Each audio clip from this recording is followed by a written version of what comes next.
तर राज्यात सध्या विधानसभेचा रणसंग्राम पाहायला मिळत आहे। त्याच संदर्भातल्या टॉप 9 बातम्या पाहूया।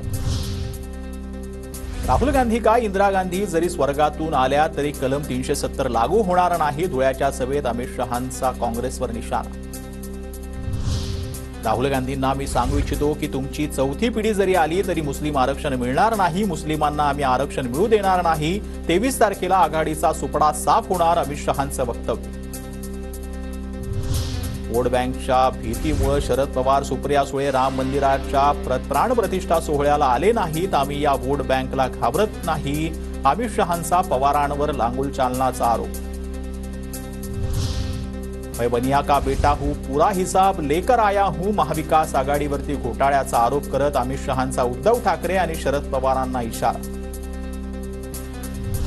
सांदिवाल आयोगाने अनिल देशमुखांना क्लीन चिट दिली नाही। आरोपी आणि साक्षीदारांची भेट डीसीपी करून द्यायचे फडणवीसांचा आरोप। तर अनिल देशमुखांना केवळ गुंतवायचा डाव होता। फडणवीसांच्या आरोपांवरून जितेंद्र आव्हाडांचं प्रत्युत्तर। फडणवीसांनी फसवलं, निवडणुकीनंतर त्यांच्यावर केस करणार। सिंचन घोटाळ्याची फाईल अजितदादांना दाखवण्यावरून सुप्रिया सुळेंचा इशारा। फडणवीस सांगतात, मी सर्वात मोठं काम पक्ष फोडण्याचं केलं, पण पक्ष निर्माण करायला अक्कल लागते, फोडायला नाही असं म्हणत शरद पवारांची फडणवीसांवर बोचरी टीका।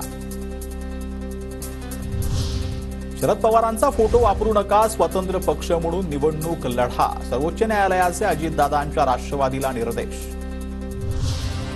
कोकणचं अदानीकरण होऊ देणार नाही। 1000 एकर मुंबई अदानींच्या घशात घातली। तुमच्या सातबाऱ्यावर अदानींचं नाव लिहिणार नाही। कशावरून? आपण मिळून कोकण वाचवायला हवा, उद्धव ठाकरेंचं सावंतवाडीमध्ये वक्तव्य।